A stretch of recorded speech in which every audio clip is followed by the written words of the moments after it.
आज का वचन। पहला पाठ निर्गमन ग्रंथ अध्याय 20 पद संख्या 1 से 17। ईश्वर ने मूसा से ये सब कहा, मैं प्रभु तुम्हारा ईश्वर हूं। मैं तुमको मिस्र देश से गुलामी के घर से निकाल लाया। मेरे सिवा तुम्हारा कोई ईश्वर नहीं होगा। अपने लिए कोई देव मूर्ति मत बनाओ। ऊपर आकाश में या नीचे पृथ्वी तल पर या पृथ्वी के नीचे के जल में रहने वाले किसी भी प्राणी अथवा वस्तु का चित्र मत बनाओ। उन मूर्तियों को दंडवत कर उनकी पूजा मत करो, क्योंकि मैं प्रभु तुम्हारा ईश्वर ऐसी बातें सहन नहीं करता। जो मुझसे बैर करते हैं, मैं तीसरी और चौथी पीढ़ी तक उनकी संतति को उनके अपराधों का दंड देता हूं। जो मुझे प्यार करते हैं और मेरी आज्ञाओं का पालन करते हैं, मैं 1000 पीढ़ियों तक उन पर दया करता हूं। प्रभु अपने ईश्वर का नाम व्यर्थ मत लो, क्योंकि जो व्यर्थ ही प्रभु का नाम लेता है, प्रभु उसे अवश्य दंडित करेगा।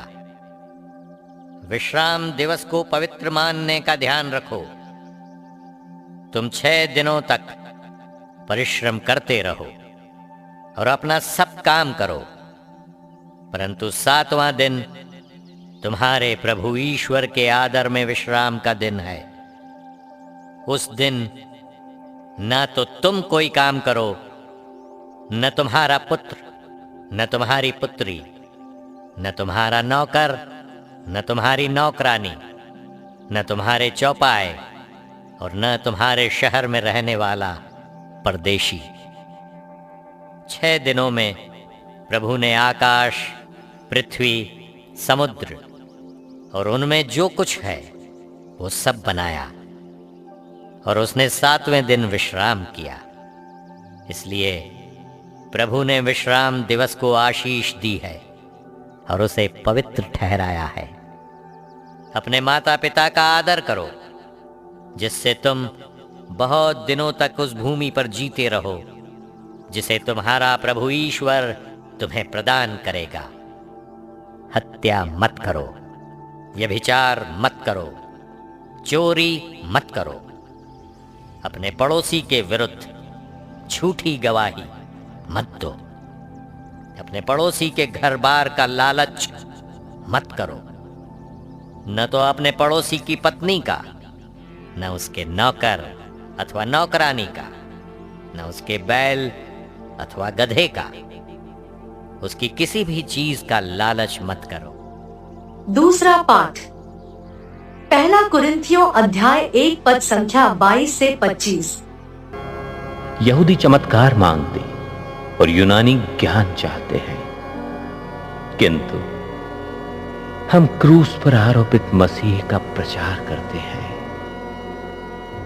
यह यहूदियों के विश्वास में बाधा है और गैर यहूदियों के लिए मूर्खता, किंतु मसीह चुने हुए लोगों के लिए, चाहे वे यहूदी हों या यूनानी, ईश्वर का सामर्थ्य और ईश्वर की प्रज्ञा है, क्योंकि ईश्वर की मूर्खता मनुष्यों से अधिक विवेकपूर्ण और ईश्वर की दुर्बलता मनुष्यों से अधिक शक्तिशाली है।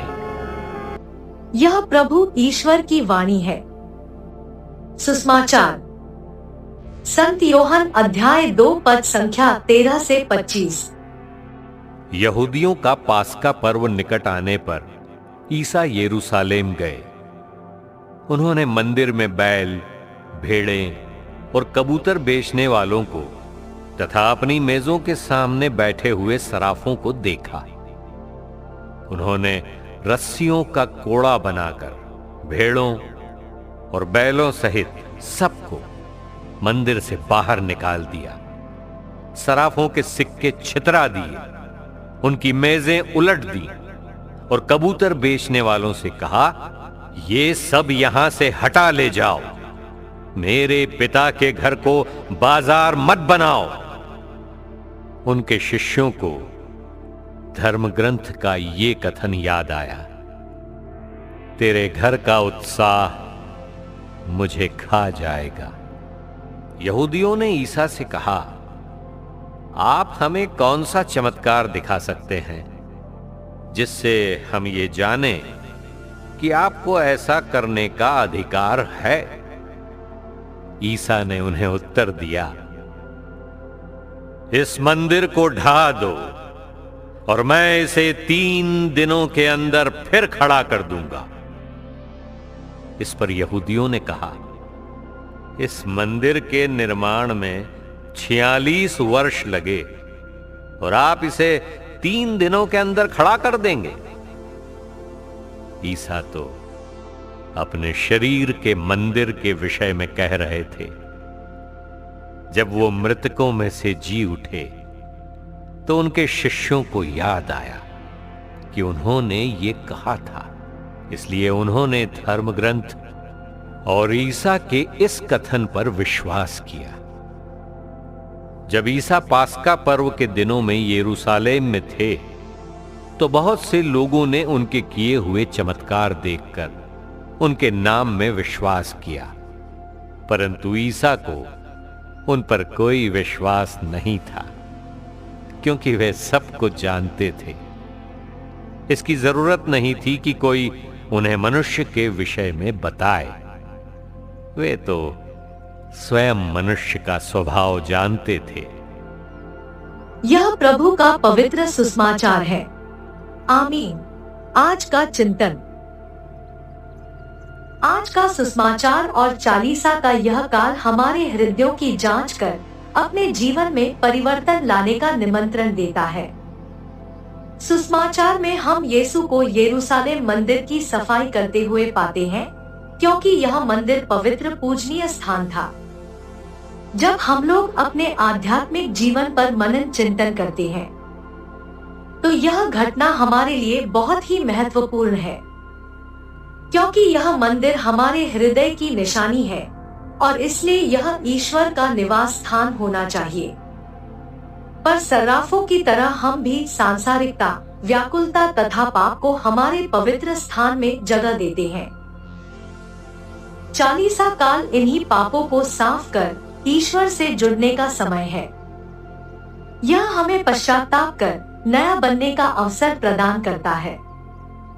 यीशु की तरह हम भी लालच, पैसा, घमंड और अन्य व्यवधान की मेजों को पलट सकते हैं, जो हमें ईश्वर की उपस्थिति को अनुभव नहीं करने देते।